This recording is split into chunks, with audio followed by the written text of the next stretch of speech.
ကောင်းမြတ်သောမင်္ဂလာမနက်ခင်းလေးပါဒီမနက်ခင်းလေးမှာကိုယ့်ရဲ့တနေ့တာကိုဆုံးဖြတ်လိုက်ပါ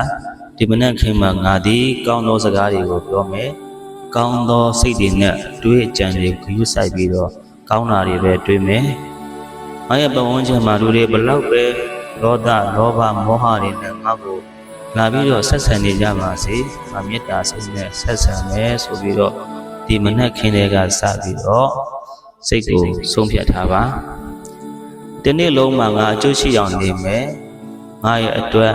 ငါရဲ့ပညာရေးငါရဲ့စိတ်ဘဝရေးငါဘဝအတွက်ကုသိုလ်ရာရေးကိုပဲငါအောင်စိုက်ပြီးတော့အတတ်နိုင်ဆုံးသီးခံစိတ်မွေးပြီးတော့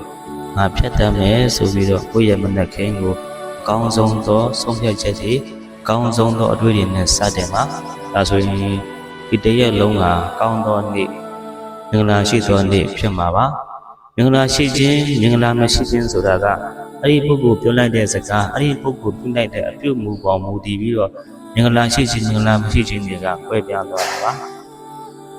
မနေ့မိုးလင်းကစပြီးတော့ဒေါသတွေနဲ့နှုတ်ထလာမယ်လောဘတွေနဲ့နှုတ်ထလာမယ်အဆဲအဆိုတွေနဲ့နှုတ်ထလာမယ်ဆိုရင်အဲ့ဒီပုဂ္ဂိုလ်ရဲ့တရက်တာလုံးကစိတ်ညစ်စရာတွေနဲ့ကြုံတွေ့ရပြီးတော့မင်္ဂလာတွေရှိမှလည်းမဟုတ်ပါဘူးဒါကြောင့်ဒီမနေ့ခင်းတဲ့ကဆုံးဖြတ်ချက်ချလိုက်ပါကောင်းသောအတွေ့ကောင်းသောအပြုမူ